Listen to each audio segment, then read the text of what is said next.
Bismillahirrahmanirrahim. Assalamualaikum warahmatullahi wabarakatuh. Selamat pagi anak-anak SMA Muhammadiyah 2 Kota Tangerang kelas 10 MIA 1, MIA 2, MIA 3, IPS 1, IPS 2 dan IPS 3. Nah, bertemu lagi nih di pagi ini hari Senin 2 Agustus 2021 dan nanti MIA 1, MIA 2 itu di hari Rabu. Nah, kita berjumpa lagi di mapel sejarah Indonesia pada hari ini atau Senin ini.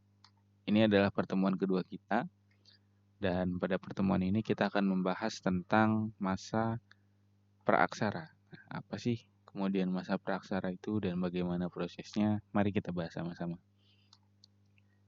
Oke, pada pertemuan ini seperti yang disinggung sebelumnya, kita akan membahas tentang masa praaksara. Nah, dalam pembahasan hari ini ada 3 poin yang akan saya jabarkan. Yang pertama adalah pengertian daripada masa praaksara itu sendiri, lalu kemudian ciri-ciri kehidupan, serta sifat-sifat kehidupan pada masa praaksara, dan yang ketiga masa praaksara secara geologis. Nah, masa praaksara ini secara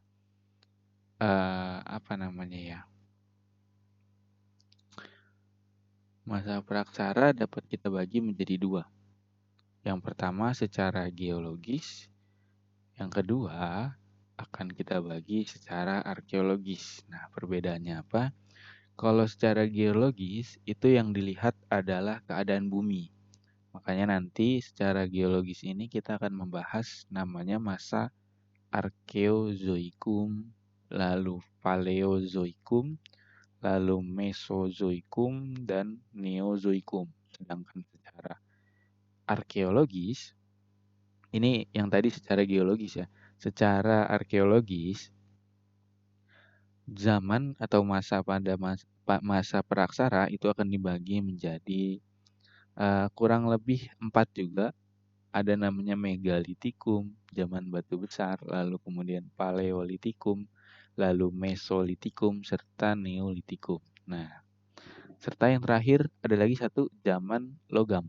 Nah, itu perbedaannya. Kalau kemudian secara umum, kalau geologis itu lebih membahas keadaan bumi atau situasi bumi dari masa ke masa, sedangkan arkeologis itu lebih membahas tentang penemuan yang ada atau yang sudah ditemukan terkait dengan masa praaksara. Nah, kita lanjut ke materi yang pertama yaitu pengertian praaksara. Apa sih praaksara itu? Nah, praaksara itu terbagi menjadi 2 kata. Kata pertama adalah pra, lalu kata kedua adalah aksara. Maknanya, pra ini adalah sebelum, sedangkan aksara adalah tulisan. Nah, selain itu ada juga namanya sejarah atau prasejarah. Memiliki arti yang sama juga, pra bermakna belum, lalu sejarah bermakna tulisan.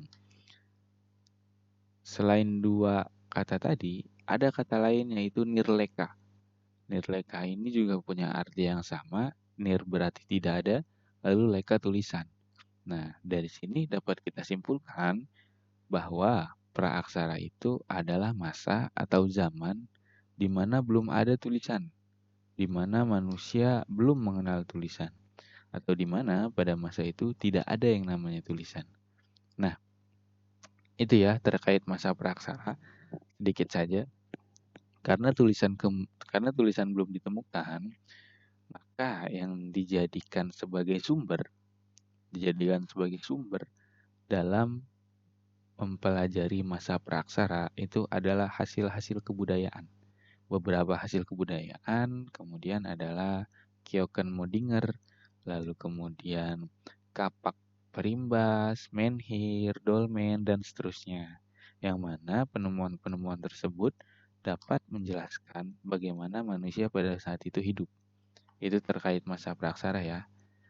Selanjutnya, mengidentifikasi masa praaksara. kapan sih masa praksara itu berlangsung? Pertanyaan simpelnya seperti itu. Nah, di sini ada diagram, bukan diagram ya. Ada ilustrasi. Pertama di sini kita punya masa praksara atau masa prasejarah, lalu di bawahnya ada masa sejarah atau masa aksara. Yang membedakan adalah tulisan. Jika di praaksara itu tulisan belum dikenal seperti yang tadi sudah dijelaskan, maka pada masa sejarah tulisan itu sudah mulai dikenal.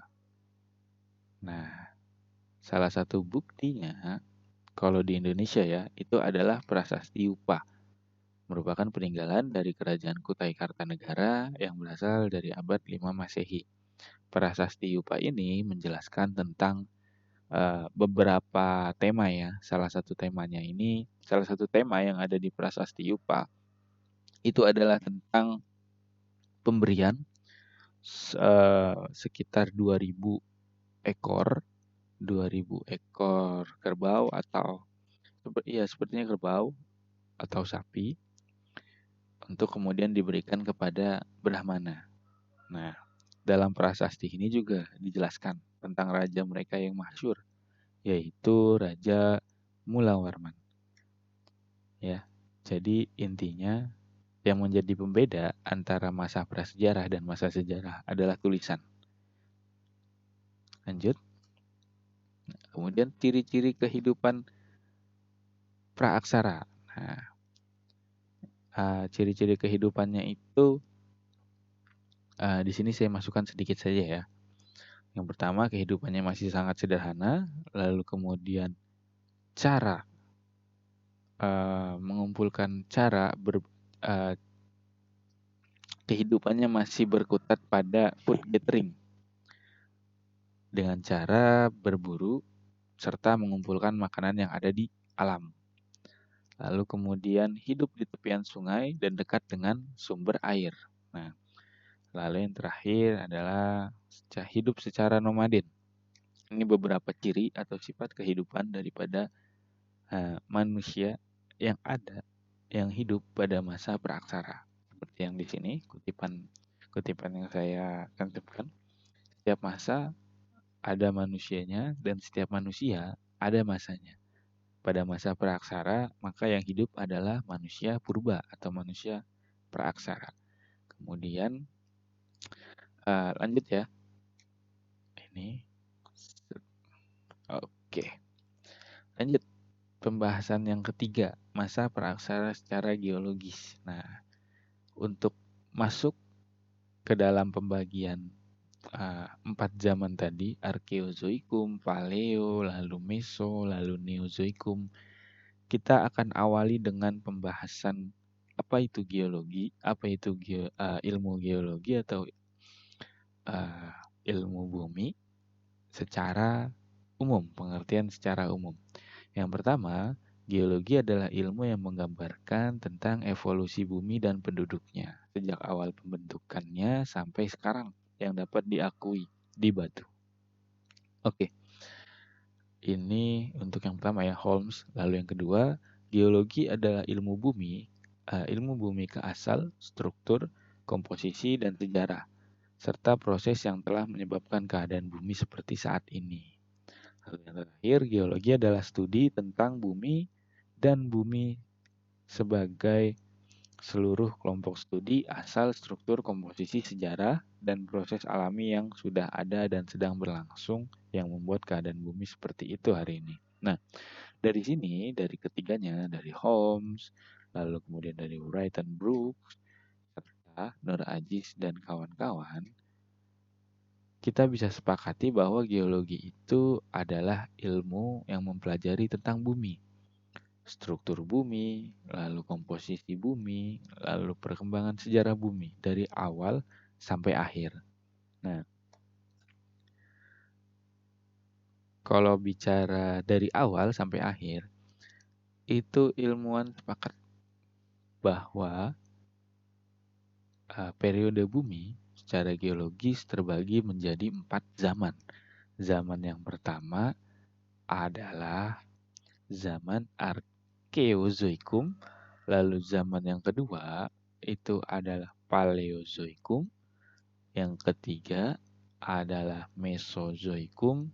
Lalu yang terakhir atau yang paling baru adalah zaman Neozoikum. Nah, apa sih perbedaan antara ketiganya? Seperti ini ya, saya jelaskan ya. Zaman Arkeozoikum itu tidak ada kehidupan yang ditemukan. Dan pada saat ini, zaman Arkeozoikum, belum ada kehidupan atau tidak ada kehidupan yang ditemukan. Arkeozoikum berlangsung sekitar 2.500 juta tahun. Nah, yang paling penting, keadaan bumi pada saat itu masih sangat panas dan belum stabil. Masih anget lah istilah kata. Baru banget jadi. Makanya kemudian masih belum stabil dan panas dan belum ada kehidupan yang ditemukan. Ini di bawah ada ilustrasinya. Tentunya ini hanya ilustrasi ya, bukan keadaan bumi pada saat itu yang sebenarnya. Hanya ilustrasi. Lalu yang kedua, selanjutnya kita masuk ke zaman Paleozoikum. Nah, zaman Paleozoikum itu apa? Pada zaman Paleozoikum, ini keadaan bumi juga masih belum stabil dan masih berubah-ubah. Tapi ada namanya tanda-tanda kehidupan pada akhir zaman Paleozoikum. Pada akhir zaman Paleozoikum ini, kehidupan sederhana mulai ditemukan. Kehidupan sederhana itu seperti ikan, lalu kemudian serangga, lalu kemudian hewan-hewan yang bersel satu, itu mulai ditemukan. Dan Paleozoikum ini berlangsung kurang lebih 340 juta tahun.